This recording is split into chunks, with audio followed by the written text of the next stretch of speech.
If you clicked on this video, you probably care about how much money you spend when buying or selling real estate.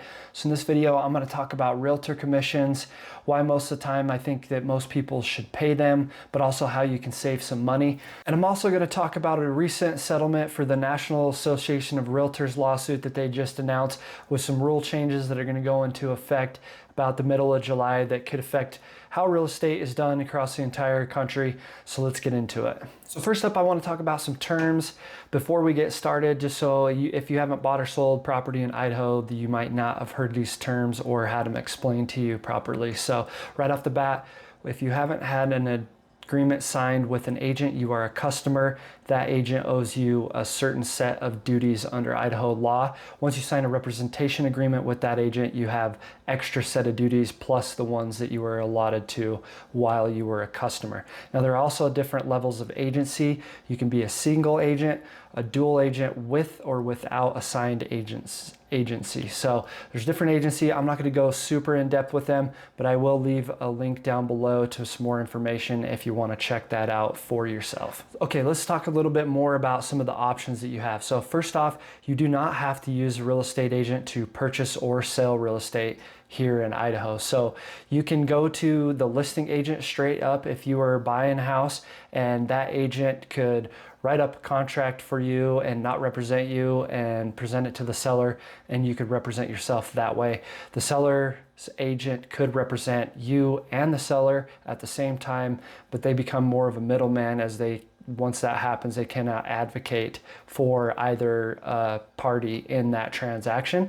So you could also have an assigned agent from that agent's broker to represent both parties. So the brokers represent the seller and the buyer, but you would both have different agents, and then they cannot share confidential information between each other. So those are some options right there that you have for yourself. You could represent yourself. You do not have to pay an agent. You can sell your house by yourself for sale by owner. You do not have to use an agent. So I wanted to talk about that, one of the first things, because at the end of the day, if you just don't like agents, you don't like the money that they make or anything like that, you can just take the DIY route and do it yourself. And I also want to mention that commissions are 100% negotiable. They always are, they always will be. So you can negotiate down from your commissions that the real estate agent is advertising. You can always talk with them and come into an agreement to lower down their commissions. So I wanted to talk a little bit about some things of why I think most people should use a real estate agent. And a lot of it comes down to just the complex nature of real estate transactions. No transactions are alike. So even if you're an expert agent, there are times when things come up that the people around you probably haven't seen, and you're gonna have to use your resources and figure out the best path forward for your client, and the everyday consumer is just gonna have a real hard time with that. So part of me being a part of the National Association of Realtors means that I get access to forms that are drafted by lawyers, and really what that does is just help lay out everything in the transaction in a certain way to avoid litigation. So that's going to help with that. So 71% of all litigation in real estate are due to one side or the other not being represented by an agent. So part of our job is keeping both parties from suing each other, and that is another issue where emotions are high in real estate transaction. So if you are ever dealing with a seller yourself, the emotions are going to be a lot worse than if you have two agents in between. And even agents sometimes get a little emotional during a real estate transaction. We are all human in the end, so you got to watch out for that. There's a lot of money involved and a lot at stake, so people are up here all the time during a real estate transaction. So I think that's a big thing too, to have the mediators, so you are not talking directly with the buyer and seller, and to avoid some of that drama. So here are some examples of some buyers that I have helped, and I wanted to show the negotiations and show some savings that I've provided for my clients. So this right here shows you what the exact benefit of using an agent. So let's check some of these out. So right here, buyer number one, our list price was $310,000. We negotiated down to $302,000. Also negotiated some concessions to help with the buyer's closing costs. Total amount was $12,500.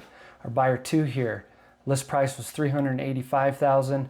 We ended up a sold price of $385, but we negotiated some closing costs and some money for an HVAC system because there was a fireplace that went out in the house. That was $21,200. So buyer number 3 here, our list price was $185. Sold price was also $185, but again, negotiated some concessions for closing costs, and we also negotiated some money for a new roof. $7,930 in savings on that one. So buyer number 4 here, our list price was $475,000. We negotiated down to $450,000, and the savings on this one was $53,000 because we negotiated some closing costs and some money for a leaky basement. So by the time that was all said and done, we had $25,000 off the sale price and $15,000 for the basement and 3% for closing costs. So that is that amount of money. We also got some money because a pipe broke and flooded the upstairs and caused $30,000 worth of damage. So technically you could tack that on there, but that was paid from the insurance company. I didn't really have too much in negotiating with that, so I didn't include it here. So this sums up some of the buyers that I've helped with some real world examples. So to sum up whether or not you should hire an agent, I feel like if you can negotiate deals like I just stated above and navigate all the problems that can pop up in a transaction, then you should for sure do it yourself. I mean, if you were gonna tile a bathroom and you were a really good DIY tiler, don't pay somebody thousands of dollars to do it if you can just do it yourself and you don't mind performing the labor. So if you don't think you can negotiate these deals and navigate these problems, I highly recommend look into hiring an agent.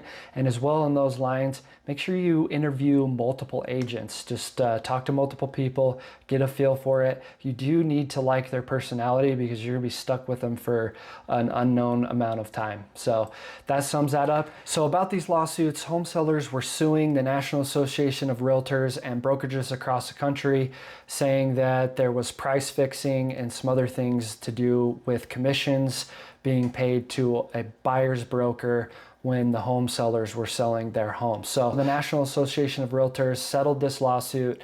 $418 million what they decided to pay out. This has not been approved by the court, so there's some other things that need to go through for this to fully be fleshed out. But right now they have announced, the National Association of Realtors, that they will be implementing a few rule changes by July 4th. And every day there's some things coming out about this. So this video might not be accurate at your time of watching it, but for right now, these are the rule changes that they have implemented. So they are no longer allowed to put the buyer's agent compensation in the MLS. It has to be off of the MLS or communicated by the listing agent. It can still be offered by the seller and can also be a seller concession.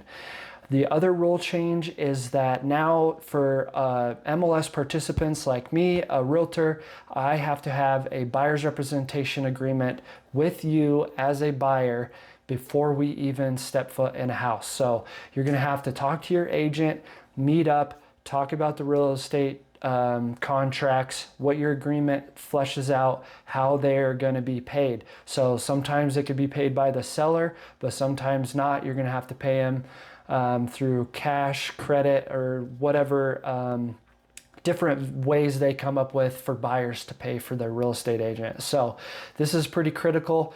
If your seller's not offering it, you can ask for it through a concession, just like you would any other negotiations with a buyer's agent. And so this is why I was talking about the value of an agent and all the savings provided, because if you as a buyer are gonna have to come out of pocket to pay your agent, you're going to need to know why you're paying them that. And so those are the reasons why I talked about that in the last part of this video. So that moves on to the next part. Will commissions be cut in half if sellers aren't going to be offering compensation to buyers brokers? Well, first of all, in reality, sellers are going to hire agents or pay a buyer's broker fee because it makes their house more competitive in the marketplace. So as this comes out and more people stop paying buyer's brokers when they sell their house, those will change the comps, and we will have to see which houses are more competitive than others in the market, and the market will decide what happens. And again, commissions always were and will be negotiable. Commissions in the US for selling your home are around 5.49%. 5%. They have gone down a little bit in the last couple of years with the sharp rise in home prices. So that's something to keep in mind, that they never were 6%. The National Association of Realtors never had a fixed commission. Agents charge whatever they want to charge. All right, well, that finishes up this video. Thanks for watching. Let me know what you thought about this. If you have any questions, feel free to reach out at any time. Contact info is down below. And if you did get something out of this, if you learned something, please hit subscribe. It really helps out the channel. And make sure you stick around and check out this video right here.